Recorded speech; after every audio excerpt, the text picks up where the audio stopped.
Hi, my name is Jim McGreevey, and I'm here with the great Darren from Ocean County. Darren, thank you for joining with us. And I'm really grateful for you joining with our podcast. Just tell me a little bit about yourself.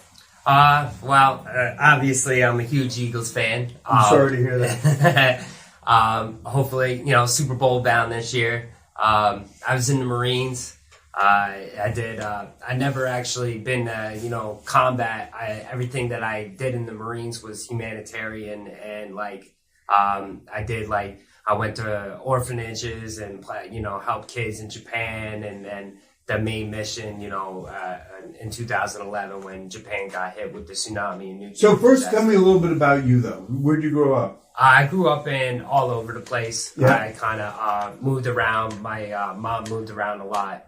I didn't have a very good childhood, but why the Corps? Why join the Corps? I never had a dad growing up, and I was a little misguided, and I needed a disciplinary. I needed structure in my life. I needed discipline in my life, and I looked to the Corps as like a father figure. That makes sense. Yeah. Did you get it? Yeah, absolutely. And so where did you do basic? Parris Island. What was that like? It was awesome. It really want to test yourself, see where your limits are, and improve those limits each and every day. That's the place to go. So what did you find out were did you find out were your strengths? What did you find out were your weaknesses? What did you find out were your limits? I found out that I was one of the fastest Marines. I'm extremely fast, and my reactions are very quicker than anybody else. I think whenever you did a training exercise of someone just started shooting, I'd be the first one on the ground. I'd be the first one shooting back.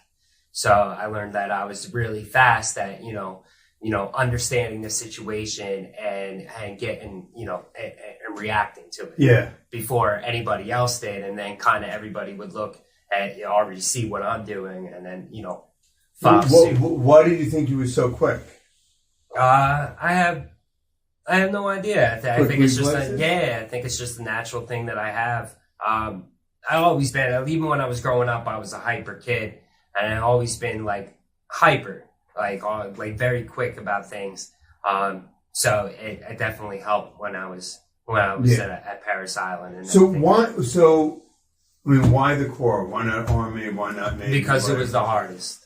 It was the hardest. I wanted to be the strongest, the toughest. I wanted to be on top. And anybody in your family or talk to you about the Corps or the Marines? Nope. I just wanted to do it on my own. Actually, my family tried to talk me out of it a bunch of times, but I disregarded them and I joined. So how old is Darren when he signs up for the Corps? 20 years old, or 19. 19 years old. Yeah. And where's the recruiting station? Toms River. Toms River? Oh, actually, there was a recruiting. Now, my recruiter was in Manahawkin, but the office is not there anymore. Okay. Yeah, and then I did all my runs and my qualifications up here in Toms River. Toms River, where we're at right now. Exactly. And so you go to the Corps, and how long are you at Parris Island? I was at Parris Island for 3 months and 2 weeks. I got held back because I sprained my ankle when I first got one of the first days that I got there. So the original platoon that I was in, I couldn't stay in because, my injury, I couldn't even train. So it held me back from my training. So I had to stay an extra 2 weeks. So I actually stayed for 3 months and 2 weeks. And did you stay with the same guys, or did you? No, the first, like I said, when I sprained my ankle, I fell behind in my first platoon. And then I got transferred to another platoon, which I originally, that's where I graduated with. Don't remember the unit name. That's all right. Because quite a long time ago. And when you're in Parris Island, what sticks with you at Parris Island besides the discipline, the consistency? The worry about the sand fleas. No, I think that's, you can go to set, they got, they're like the size of fleas, but they they attack They you bite. in the hundreds, you know, and they're usually swarms. And one of the ways that they instill discipline in Marines is, you know, they bring you over to get eaten by those flies, and you can't move. Yeah. You know, you gotta have enough discipline in your body to know that, you know, you can't move. Like, because if you were in a war situation, you know, and there's bugs biting you, but if you move, you know, you can get shot and die. You'd rather deal with the, you know, the bugs biting you and just, you know, stay tough, maintain your position. Don't let it change you. Don't let the, you know, your environment, you know, inhibit anything that you're doing. Yeah. No matter what the environment is. No matter what the environment is. And so, but I mean, for young guys, sometimes tough to do, right? Yes, it's very tough to have something eat from your blood and not be able to do anything about it. And to be able to maintain that level of self-control. Yeah, self-control, just let it keep on biting. And stuff. So how did you have the discipline to just get past it? Well, if you do move, the punishment's way worse. You get singled out, and then, you know, you're gonna go for a private session with the drill instructors to do some extra work, some extra physical activities. Punishment and fear also has that. Yes. You don't wanna move. You don't wanna move. You just let them bugs bite you. And so, what happens after Paris Island?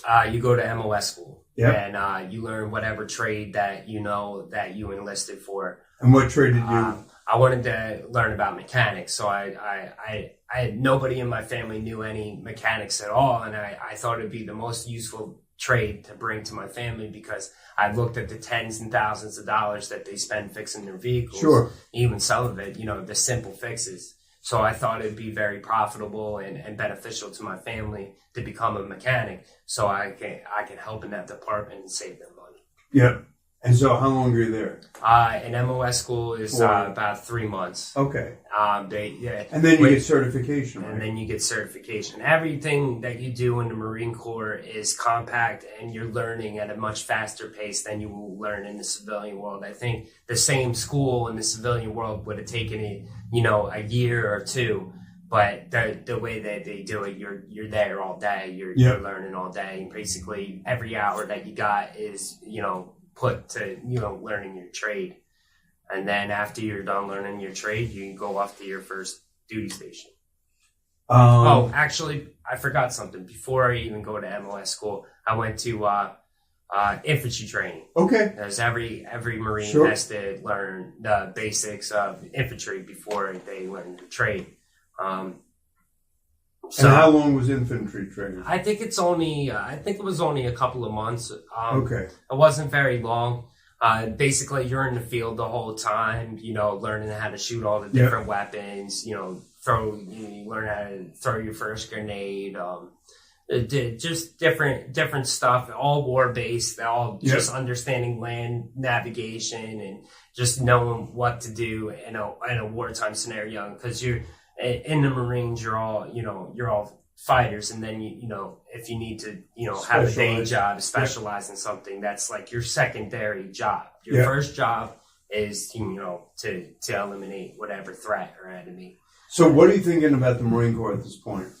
I still love it. No, not now, but I mean then. What are you thinking? You're in infantry training, then you're in MOS. What's running through Darren's head? Just that I'm on the right track, doing everything that I need to do. I felt how extremely. Old are you? You're 20 years old, right? Yeah, I felt extremely lucky, blessed. Yeah, lucky, blessed. Just thankful for where I am, and just, you know, very. I just wanted to, you know, get the best scores, do the best I possibly could, and how in every doing? Single way. I was doing great. I passed all my classes. I had a high grade. Yeah. And I got the duty station that I want. Everything went good. Everything went great there. All right. So infantry, MOS. Then what happens? You get. Then I go to Japan. So you get your certification. Yeah, I got my certification. I got you know, to be a diesel mechanic. I got a certification. And that's pretty impressive, right? Yeah, absolutely. I mean, that's no easy test. No, it's not. There was a lot of tests. It's basically, you get tested every day on Like, you learn everything really, really fast. Yeah. But I mean, just in terms of the Corps, in terms of diesel engines, I mean, it's a pretty important certification to have. Yes. And it's something that could transfer over to the civilian world. Sure. I can take it home with me. It's very good knowledge to have. And it even helps me still to this day. Anytime that I need to do work on my vehicles or anything like that, you know, I have the knowledge. And I wouldn't have got that knowledge if it wasn't for Marines. Yeah. And so then what happens? After MOS school, I get my first duty station, and it's Camp Fuji, Japan. I was extremely excited. I never been outside the country before. So did you have a passport? No, you don't need a passport while you're in the military. But all you need is orders. Yeah, but you didn't have a passport. You had never gotten a passport or anything like that. Did you get out of Jersey while you were young, or not really? I did. I did a lot of snowboarding and skiing growing up. I'm an expert in both, so I traveled around to snowboard and ski. But other than that, that's about it. So this was a big deal. Yeah, it was awesome.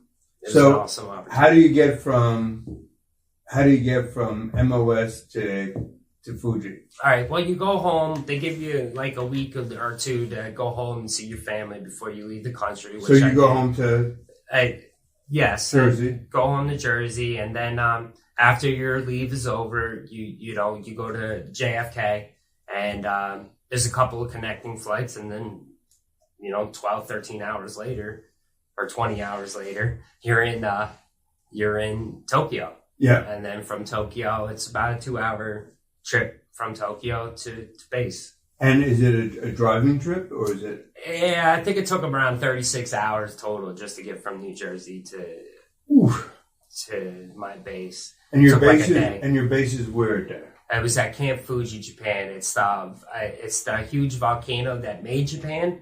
And they have Marine Corps base like halfway up it. And it's real small. It's only 150 personnel, 300, max. And the main goal of that base is to train other units that are about to deploy. So they come over to our base from the States to get because Japan has like a unique terrain. And, it's very mountainous. They can use all different types of equipment. So the Air Force trains on our burst, like they would do airdrops. Yeah. And we go pick up, they would try to drop it in a certain location. We go out and pick up the container. And then, the Marines go out there and just do different types of, training before they were about to deploy. So everybody was on the same page. It was the main purpose of this whole base was just to train other Marines. And how long has the Corps had a base at Fuji? It's at I think since the 60s or 70s. It's been there since. I think it was built a little bit after World War II. Okay. And how I think you mentioned that. How many Marines are at the base? Only 150. Any day, give or so relatively small. I mean, it's a very small base. Every Marine that you knew, you knew. It was like one big family on the base. There was nobody that was like new. There was nobody that you didn't know. You knew everybody by name. So what year is this? Do you remember? 2011. The end of 2010. I got there in 2010 in November. Okay. And then I stayed there all the way through to 2011. So 2011, you're there. Darren's getting comfortable. You're in Japan. Yes. You learning Japanese words? Yeah, just a few. Can you give us one? Kawaii, Q, or konnichiwa, good morning. Yeah. And I don't know. And what's your sense of Japan? What do you mean? How did you find Japan? The best.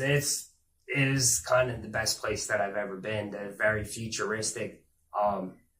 They're 10 years at least advanced to our technology, like the technology that's just broadly used, like the bullet train, the vending machines, the toilets, like everything's just more advanced. It's a very futuristic country. It's pretty awesome. Probably would love to retire there and live there. The only thing that's bad about living there is the natural disasters. So tell me a little bit what happened in 2011. In March of 2011, I was at work. It's the first time I ever felt an earthquake. It was a huge. So what are you wearing? You're wearing the. I was in my Marine uniform. I was doing diesel mechanic work. It's actually a really funny story. I was actually working with a buddy, and he's standing on top of the, how the Humvee hood opens up in the opposite direction. And he was standing on the tire, filling it up with coolant. And then I was sitting in the truck, and the truck started shaking violently back and forth, and we got into an argument. Who's shaking the truck? And because I never felt an earthquake before, so we're both screaming at each other to stop rocking the truck. And then someone comes running down the hall screaming earthquake. And I'm like, oh. Yeah, exactly. Oh, and then this isn't my buddy rocking the truck. Yeah, so he's spilling it everywhere. He stops what I'm doing, I stop what I'm doing. They tell us all to get outside. We all go outside, and everything's just shaking violently. Like all the vehicles were going like all around the parking lot. They were moving on their own, even though they were braked and not running. Yeah. And everything was shaking. I had to like get down on all fours for a second because like I couldn't stand. It was intense. And then after the earthquake was over, it was like, okay, what's going on? And they found out that there's a tsunami on the way. And they had like an hour to prepare for the tsunami. But so was the tsunami in a reaction to the earthquake? It was a reaction to that first initial earthquake. They didn't have much time, and the tsunami was bigger than any tsunami that they, had in hundreds of years. So it was going to travel farther than any tsunami sign that they had up. It was going to travel miles and miles further. So a lot of the Japanese people would look at these signs and be like, okay, I'm in the safe zone. I'm past the tsunami warning sign. Like everything's good. But no, that wave, I think it, at certain parts at the beach, it was moving at 500 miles an hour, which when you fall out of an airplane, it's only 120, 130 miles an hour. It's enough if you land wrong to turn that water into concrete. Now, this wave was moving at 500. So it's just solid block wall. It's going to explode everything on impact. It's 30 feet high and 2 miles in width. And it just came raging through Japan. It actually moved the whole country 7 feet closer to Hawaii. And anything it touched, it exploded, and then as the water receded, it groomed everything back out. Like the new ground that you walked upon was 9 feet higher than the previous ground elevation. But why did that happen? Because everything that ever was mixed together and then leveled out smooth by the water. So you are now walking on everything. So instead of mountainous and valleys, the terrain was more, instead of like a whole town being there, it was just flat and you could see as far as the eye can see. And everything that used to be there, the whole town and all the buildings and all the cars and everything were buried beneath you. Total, I've never seen something so apocalyptic in my life. At the time, I didn't think I would ever be leaving Japan just because of how bad things look. And that's in 2011. And that's in 2011, correct. So Darren's there, Marine uniform, buddy, Jeeps going back and forth. People run out and say, earthquake, earthquake, earthquake. What happens the day after the earthquake? There was more earthquakes. They were constant. I think they were like every 10 hours maybe there was a new one. There was a bunch of startling earthquakes. We didn't actually go out and help the Japanese people until everything settled. It was like about a week later. And the wave already hit. When the wave hit, so there's earthquake, then tsunami. Yeah, multiple earthquakes. I think the tsunami reached the shore before the second earthquake. So I think that that the tsunami actually hit Japan before the second earthquake, but then we had followed, I kept on having earthquakes. And if people were watching this, Darren, and they wanted to learn more, they would look at Fuji tsunami? Yes, it was no, there wouldn't be Fuji tsunami. It would just be the tsunami and nuclear disaster of 2011 in Japan. The tsunami and nuclear disaster in Japan. Earthquake, tsunami, and nuclear disaster. Earthquake, tsunami disaster. And nuclear disaster. 2011. In 2011. Oof. Yeah, that wave, because it was so massive. So when you're there, do you see the wave? No, I was, 2,000 feet up in elevation and halfway up Mount Fuji. It was pretty much as high as I could possibly be. But we were still in a tsunami warning all the way up there. Now that freaked me out because I'm like, wait a minute, I'm 2,000 feet up in elevation. If there's a wave that's going to reach us, you know what I'm saying? That means all of Japan's underwater. Yeah. So that kind of, when they said that we were in a tsunami warning on top of a mountain, like that, what's going on? Yeah, exactly. Yeah, like, what? I'm like, I thought I lived on a mountain. Yeah. And so then what happens? After we get briefed, the main thing that we got briefed on is, that these earthquakes aren't going to stop anytime soon. There's going to be a lot of aftershocks. We're going to go out.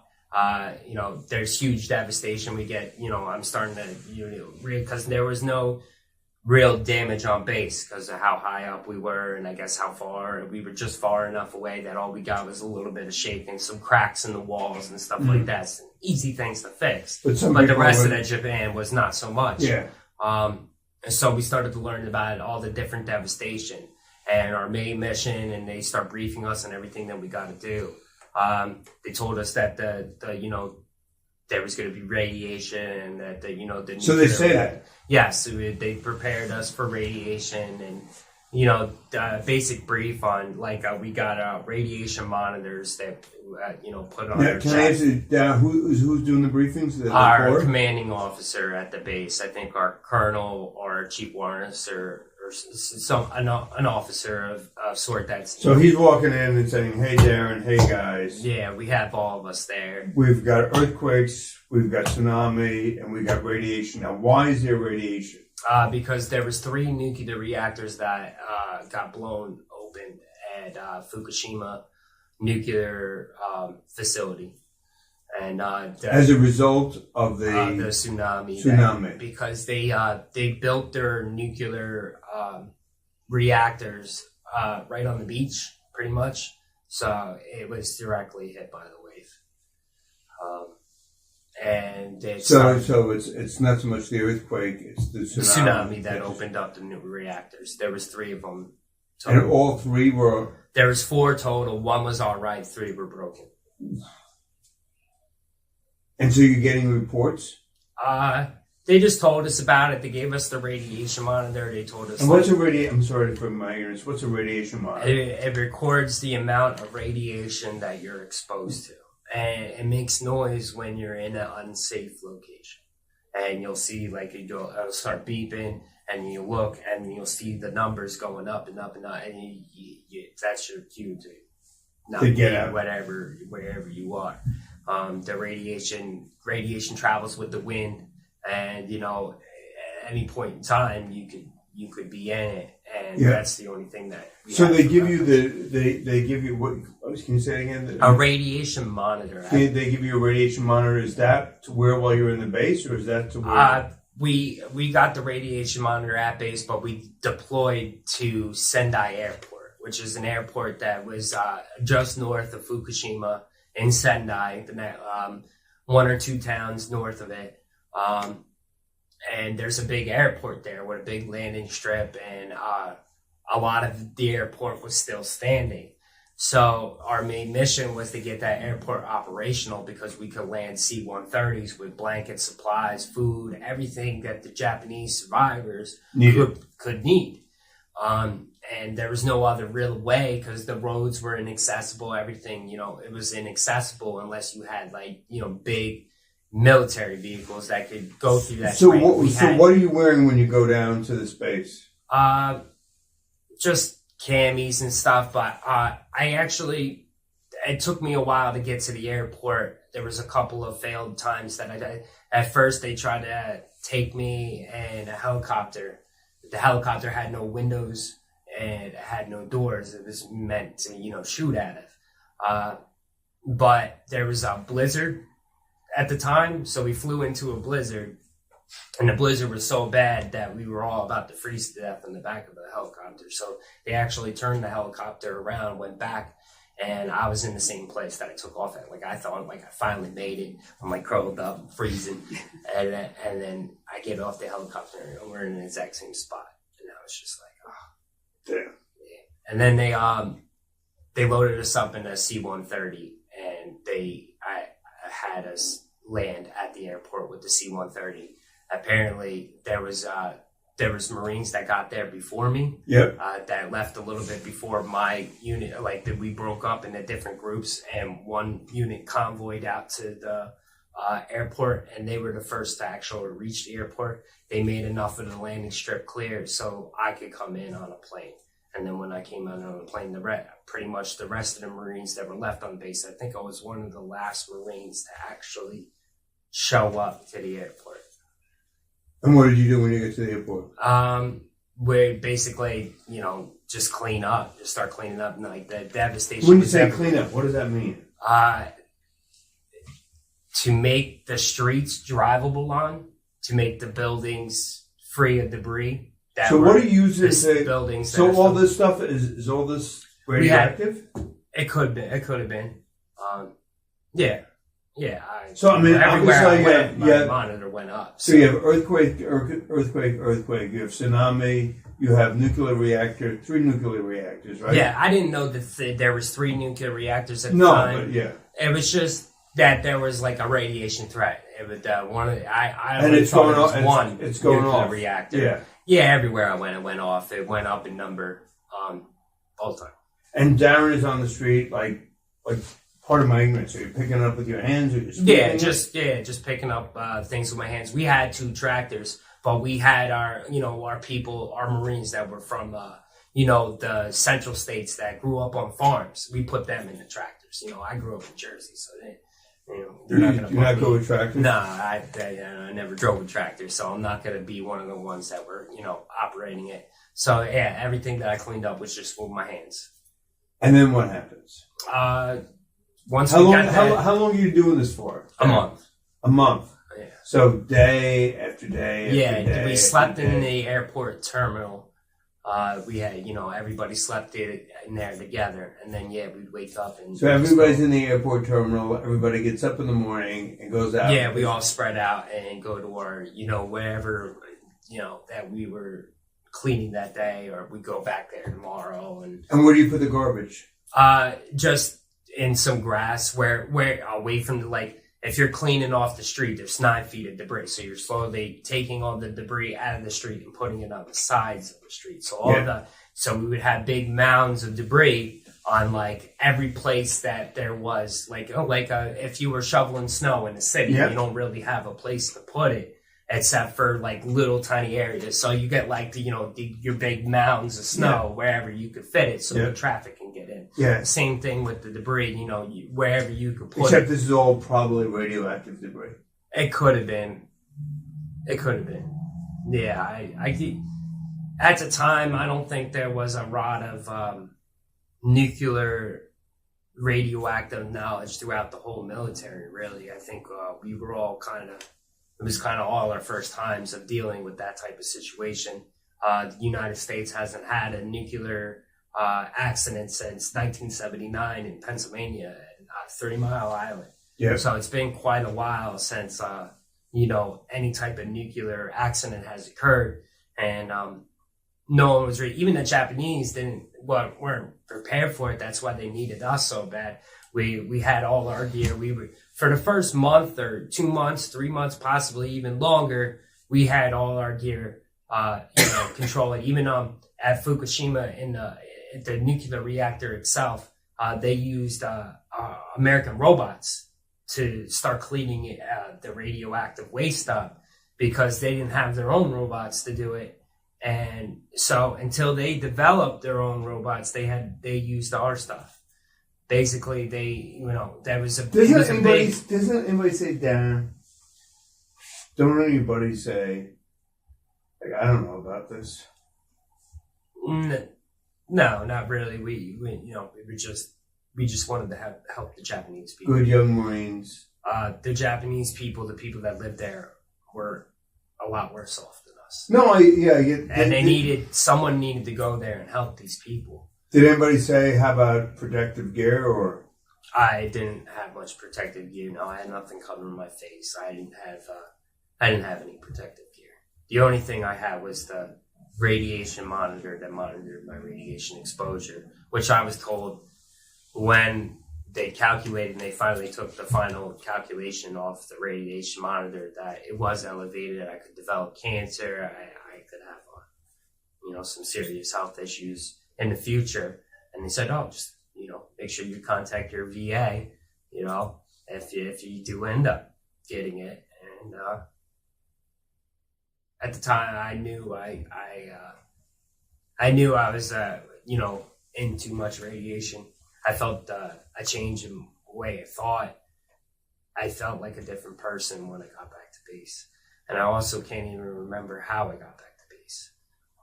I can't remember the trip for the life of me. I remember how I got to the airport, but I can't remember how I got back.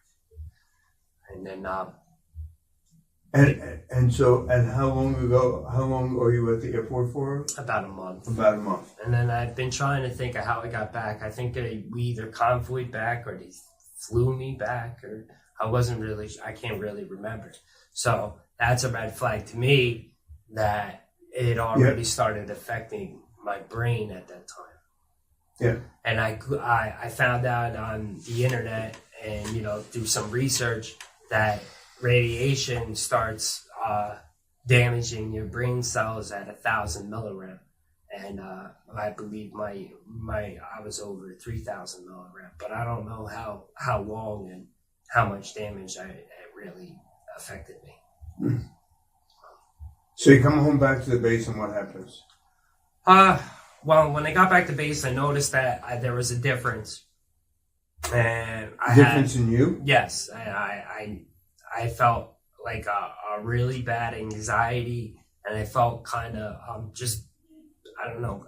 I guess the only word I really have for it is like crazy in general. Like I didn't have rational thoughts anymore. I really care about my life almost. Like it was a really weird feeling that I never felt before. I didn't really know how to explain. I brought it up to my chain of command. And I called my family, and I was scared, and I told them that I was going to get cancer. I told them that. And why did you say that? Because I was almost 100% sure that I was going to get cancer. I was because of the way that I felt, and from the information that I gathered from the Marines, like things to look for, and like I don't know, like I didn't really have. They just told me that I might get cancer. From that little bit of information, I pretty much was like, I'm definitely gonna get it. I definitely got hit. I feel different and everything. So I called my family. I told them. They called the base, and there was like an incident, and they brought me back in to talk to my chain of command. But since I was just saying these things and I had no proof, I was just kind of humiliated. Like, how are you just gonna say all this and you don't have any proof? And I was just going based off of my feelings and how I felt. So it got squashed real quick. I just, moved on from it. That, like nothing was wrong with me. And I just. Did you see a doctor? Was there a base doctor? There was a corpsman on base. I talked to him. And what does he say? I can't remember at the time. Basically that I couldn't know that how, like, the things that I'm saying, like how would know. Basically going along with that. So I did see the corpsman one more time and everything, but everybody was on the same page as, I couldn't possibly know this. They had their scripts all down. And plus, it was a 100% successful mission. We didn't have one injury. We didn't have, any Marines that got hurt or anything. So at the time, it was an extremely positive outlook on the whole mission. Now, having me saying that there's something wrong with me kind of, changes all that. And then maybe, I don't know, maybe they were worried about an investigation or, seeing if they followed the nuclear protocols and everything else. And I don't think we did follow the actual nuclear protocol, so they didn't want that investigation to happen. So I feel like I was hushed up, right away. So how do you go from... Convinced that nothing was wrong with me. Yep. Yeah. So how do you go from feeling like that on the base... Okay. ...to actually leaving the base? Like what happened? So Darren feels like, all right, I'm being hushed up. I think I've been exposed to... I let it go. I trusted in what they were saying is right. Maybe I'm just, I don't know, maybe I got, I seen a lot. Yeah, maybe I'm paranoid and just whatever. I let it go. I completely almost forgot about it. And I just continued on with my Marine Corps career, but my Marine Corps career didn't go so well after that. I made it, the rest of the time on base. It wasn't, by the time we got back to the base, I think it was like April or May. So I only had a few more months there. And then I went to Camp Lejeune. And at the time, at Camp Lejeune was having a huge drug issue on the base. And everybody that I met was like halfway Marine, halfway convict. It was like they had a huge problem at the time. There was this drug that was around that was called spice. Okay. And there was like, I want to say like 50% of the Marines were smoking it because it didn't come up on any drug test and it got you high like smoking pot would. So it was like a huge problem at the time until they completely banned it throughout the whole country and it wasn't around anymore.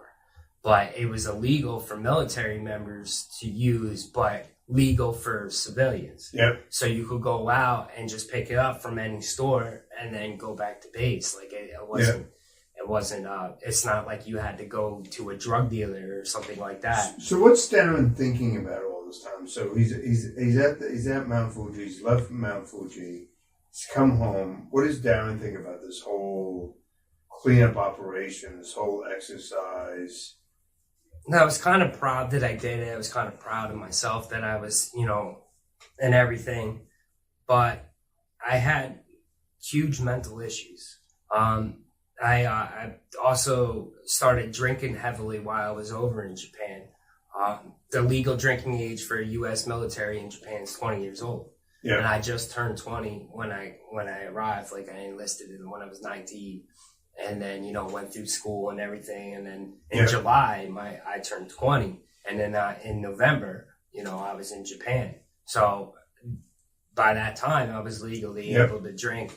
And I drank a lot. And then after the tsunami, I want to say I drank a lot more. Like I started picking it up a lot. Like I was even told like I wasn't allowed to drink because I caused this whole incident where I said like that all these things were wrong with me. So one of the things that they used was like, oh well, maybe you're just drunk. Maybe you need to stop drinking. And so you don't say these crazy things. And they related that whole thing to alcohol was one of the stressors. And I was also going through a divorce at the time, and then when I got a lot on your plate. I was going through a lot. When I got to North Carolina too, my son was starting to be abused by whoever she was dating at the time. I'm still technically married to the same person. So it was really rough. My son started being abused when I got to North Carolina. There was a DIFUS case, and like my son had like bruises and burn marks and everything else. And they're like putting cigarettes out on him. He's like 3 years old. And I was in North Carolina. I couldn't do anything about it. I had a really bad anxiety at the time. And everything started spiraling out of control. I started drinking heavily. I left base to come home a few times without any authority to do so. So I went missing. So where'd you go? I just went home to see, to my to see if I could do anything about what's going on. But I felt like I couldn't do my job. I felt like I couldn't. I was like scared to go to work for no reason. So I didn't want to. I was at this point where I couldn't be a Marine anymore. It was too much, and I can't really. I could come up with reasons that I think why I did, but I can't really. I don't really know why I did the things that I did what I did. And then when I found out that I have cancer and everything, that I said came true, I started to well, maybe that radiation played a part in some of these decisions that I made. Maybe that's why I can't really understand to this day why I did certain things. And for a decade or so, I struggled with closure. Why I did some of the things I did, I couldn't. But once I got cancer, it was like almost a blessing, because it put closure on a lot of this other stuff that bothered me more than even having cancer. Because having cancer means that I was right, and that I. So when do you get when did you get a positive diagnosis of cancer? Last October. I didn't have health insurance for 10 years. When I got out of the Marine Corps, I was in jail right away. I actually was arrested while I was in the Marines and thrown in jail, and then they discharged me right there. Like, I was discharged and I was in jail. They didn't want to get me out. They gave me my discharge papers and mailed them to my house. My grandfather. What kind of discharge? OTH? Oh, other than animal, yeah. I was in jail. Like they caught me stealing out of other people's vehicles. But there's something to be said that they obviously thought I left base because I was getting in trouble, so they took all my money away and they had me restricted to a room. So I said, "Fuck that," and I left the room, and I left base, and I broke into vehicles to get money and cigarettes, and they caught me right away. I was in jail. I was completely drugged too. I was so drunk that everything that I stole, I dropped it on the street, and then I walked into a person's backyard and fell asleep in their shed. And that's where the police found me. In the shed? In the shed. With the goodies broken outside? The outside and the front, yeah. They said they followed the little cookie tree. I can tell you made a better Marine than you did thief. Yeah, absolutely. And then I sat in jail for 3 months for that. No, you're in military jail? No, I went to civilian. I went to Jacksonville, Ocean County. Okay, you started in Ocean County. Okay. Yeah, and then county jail? Since I did that, and I was already in trouble, and I was supposed to be restricted to my barracks room with no pay and everything, they sped along my discharge, made sure I was discharged. So up to that point, you were still in the Corps, yes, technically. And then I got my discharge mailed to my house while I was in jail. My grandfather came to pick me up out of jail, and 3 months later in North Carolina. I was so crazy that I chose to represent myself. I didn't even get a lawyer or a public defender.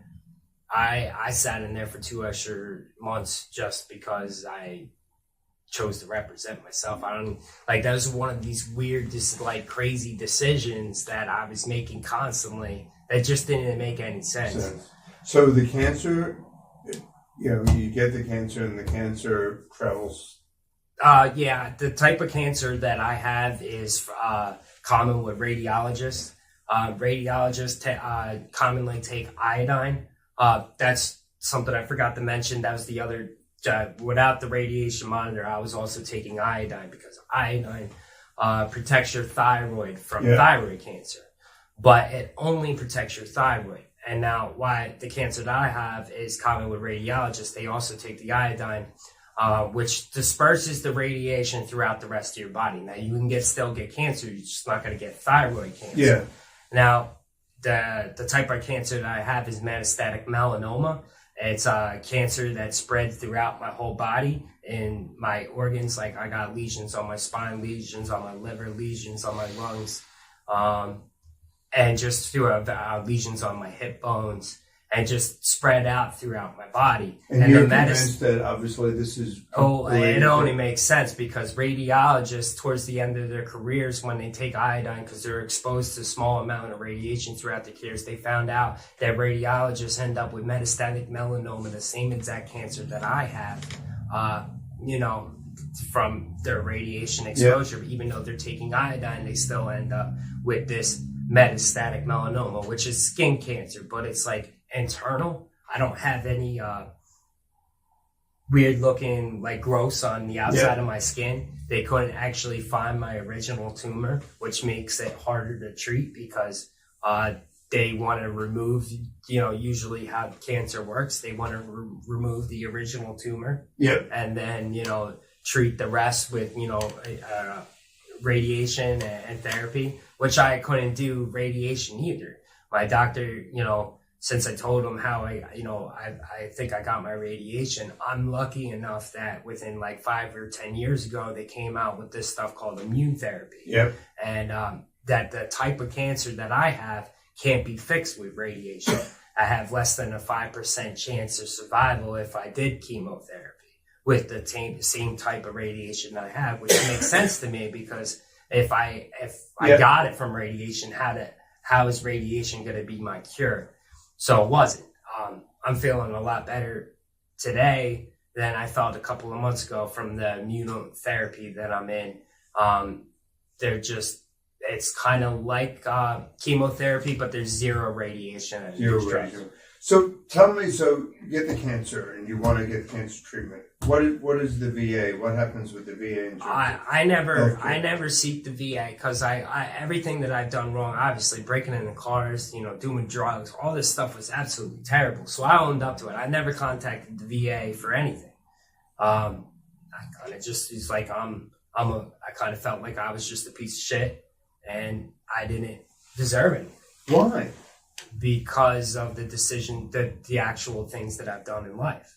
I didn't really understand why I did them, but I realized that I did do them. Mm-hmm. Like my criminal, I've even like how I ended up in jail, and it didn't stop there. When I went home, I got DUIs. I struggled with alcohol. You didn't put anything together, Darren, that look at no. I am in the core. I'm clean cut, and then I go to Paris Island, then I go to Fuji, I'm cleaning up, I get toxic cancer, and then I'm trying to grapple with this. And because of that second talk that I had on base, where I was basically, humiliated for the things that I said. I never really brought it up, and then I gradually forgot about it. So anytime that I got in trouble, I just figured it was because of alcohol it was just a decision that I made on my own.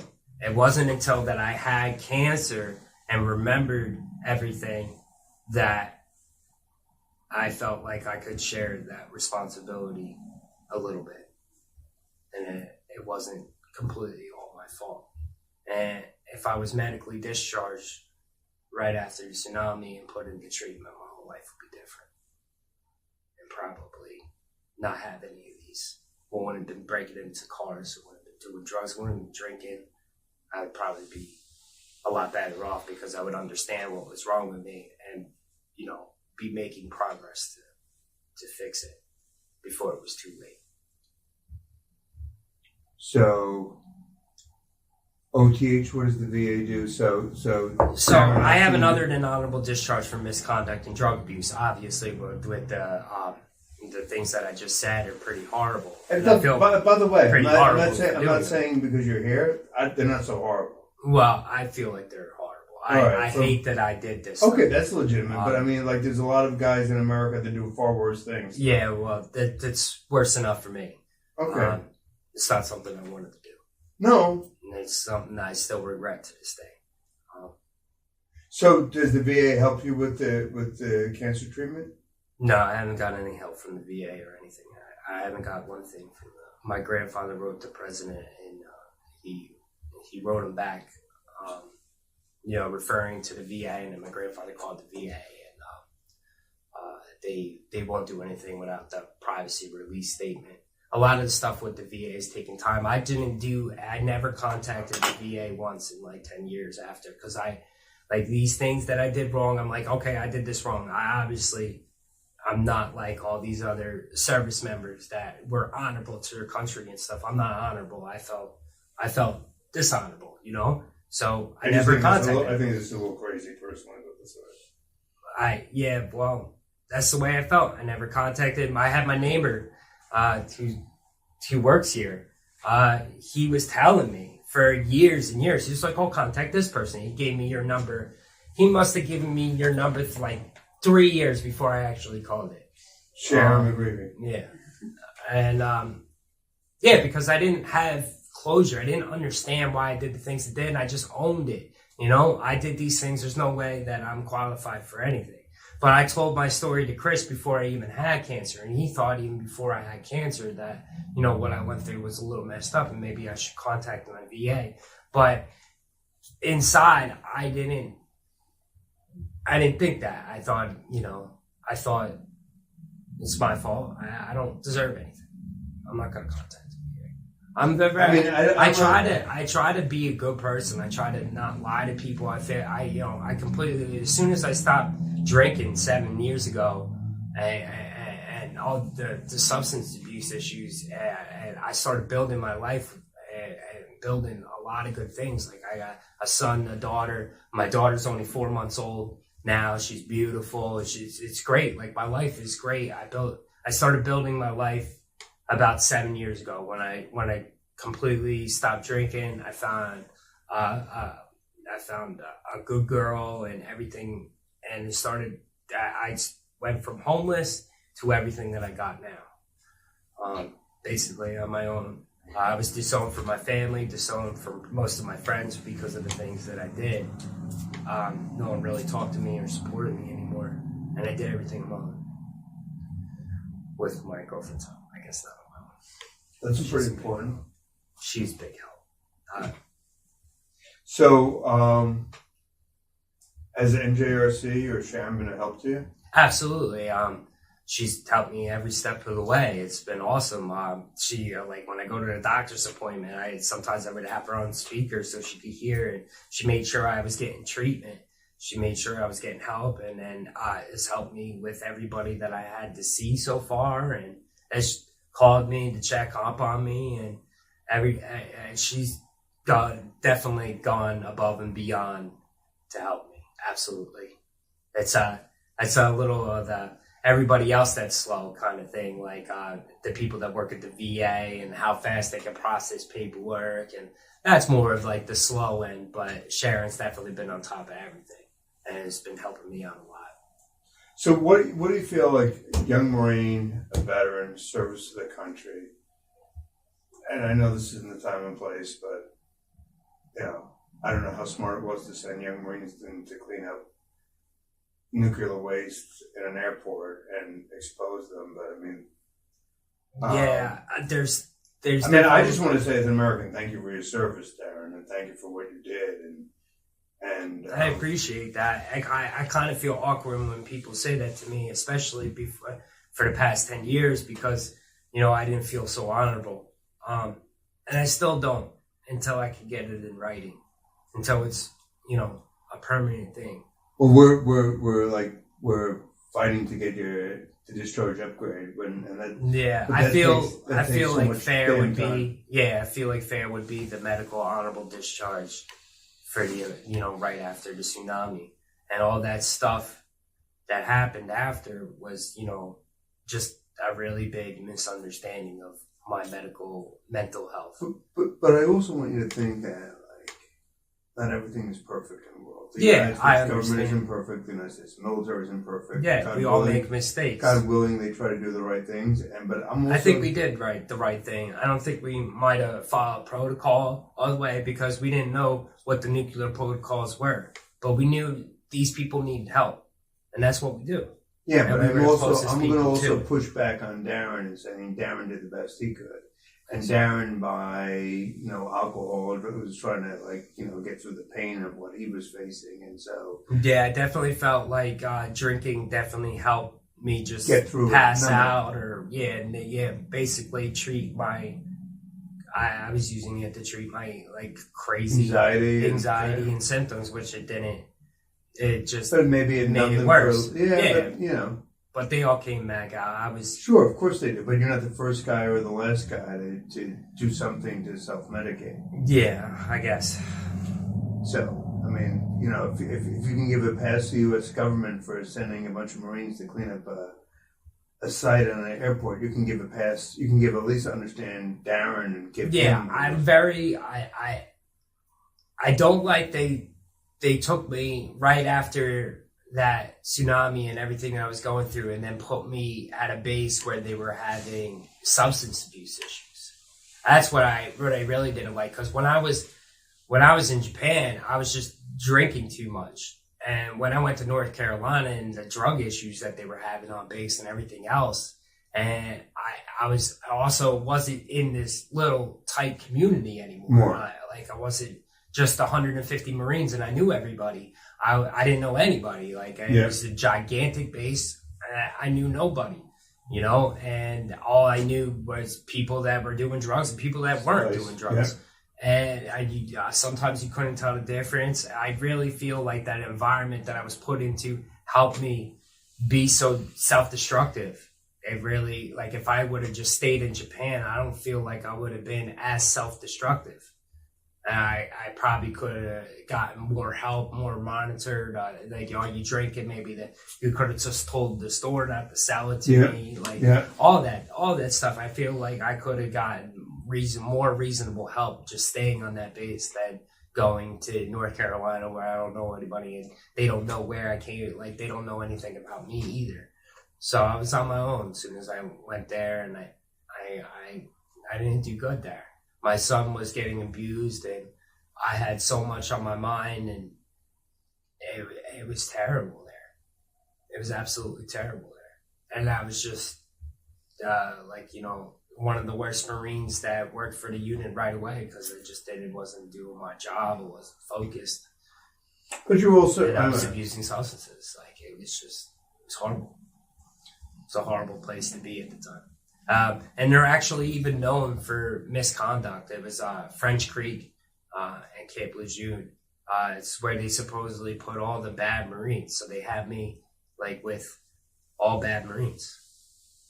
They have a segregated area where they choose any Marine that has a disciplinary issue. Next thing you know, your orders are to go to this area on this base. So I was literally surrounded by people that didn't want to do their job, didn't want to be a Marine, and they wanted to not be in the Marines anymore and get out, and were abusing, so they didn't want anything to do with it. And these were the people that I was, surrounded by. And how do you feel now about? I feel really kind of set up. I was possibly had issues and needed health, mental health issues, and they sent me into the worst mental health spot. I kind of felt like I was set up to fail at that point. A lot.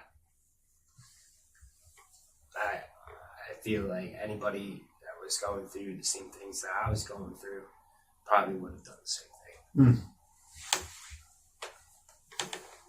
I was also, since I was married and I was going through divorce, I wasn't allowed to live on base. So the only place that I could find to live that I could afford was with another Marine who was doing drugs. I went and lived with him, and since I was living with him and he was doing drugs, I started smoking them too. And how are you doing now? I don't do anything. I don't even drink. I just take care of my daughter. I play video games. That's my huge addiction, is video games. I kind of replace. I love it. My son plays, so we play online together. I'm able to be a parent to my kid because I like one of the coolest dads that plays video games online with all the other kids. So they're all kids playing together, but my son's got his dad with him. So it's cool. It's pretty awesome. So I'm the coolest dad. So I'm held up on this throne in the family. It's nice. One, thank you for your service as an American. Thank you for your service to the Marine Corps. So I think you got to be. Appreciate it. I think you got to be a lot to be proud of there. I do. You I'm do. proud of my family and proud of my daughter. Thank you, Darren. You're great. You're great. Hi, my name is Sharon McGreevey. I work with Veterans Outreach with New Jersey Reentry. I'm honored to be here with Darren. Hi. So Darren, you were working before you started treatment, right? Yeah, I had a good job. I was working before I started the treatment, and then I had lymph nodes popping out in my armpit and all out through my body. I started to be in so much pain that I couldn't possibly work anymore. So I fell out of work. I tried to get like food stamps and stuff because I have my rent's $1,500. I rent, it's $1,500 a month. We have a car payment, it's $500 and bills and so on. I have electric bill, water bill, all these other bills. I have to make like, $3-4 grand a month just to get by. And now that I'm not working and, I just had a baby and my girlfriend's on paternity leave. Mm-hmm. So she's not working either. And her paternity leave was, through a private company at first, and they didn't even pay us for 3 months. We just got the money this month for it, and she's not even on paternity leave anymore. So that 3 months, both of us had no income. And you're such a hard worker, right? You were constantly working every single job you could. Yeah, I had 2 jobs before this. I was phenomenal at both. There's not a lot of people that could do what I do. I worked in extreme environments, cleaning the worst things imaginable in the attics, crawl spaces, and like really hard to get areas. It's a very physical, demanding job that a lot of people wouldn't even be able to do. And if they tried, they would probably quit. I liked it. I really liked the challenging part of it. I like being challenged each and every day and getting stronger and tougher and just because by the work I was doing. You would spend days doing it. Yeah, I worked every day. I worked 7 days a week before that. I couldn't work anymore. I worked for the weekends. I worked for Surf Pro. They do emergency construction if your house floods, if it's got mold or if it catches on fire, or if you have biohazards in it. We come in and deal with it and make sure everything's all clean like it never happened. So and then during the week, I did my normal day job. I worked 12 to 16 hour day. Like I would wake up 7 in the morning, go out for work, come home sometimes 10, 11 at night. Like I would work all day and night. I remember it was even hard for us to get doctor's appointments because your schedule was. I worked every single day. Yep, and after 4 years in the Marine Corps, right? So now you have cancer. So could you get services? Could you get? No, I couldn't. I didn't even have health insurance at the time.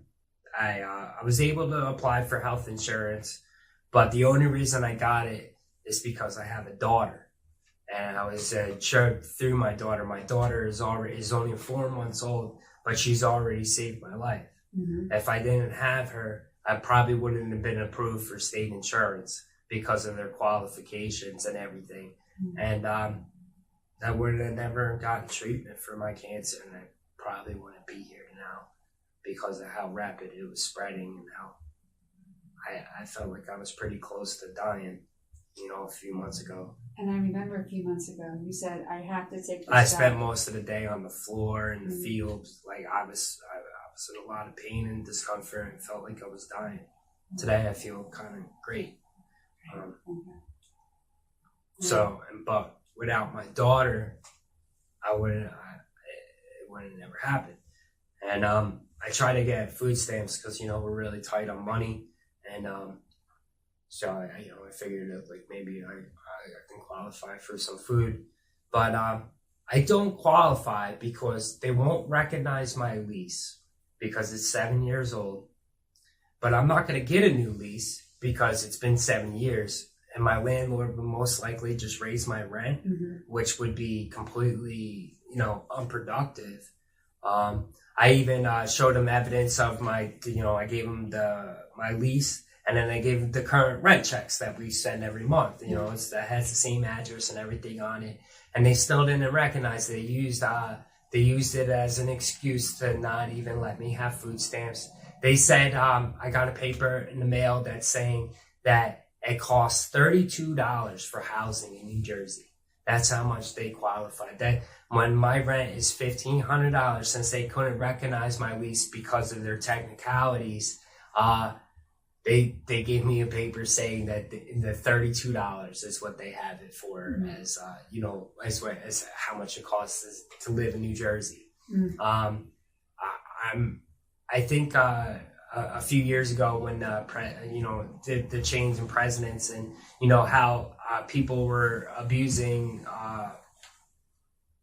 social services and didn't really qualify for their services, so I think they cracked down on it, and now people that are legitimately need help don't even qualify.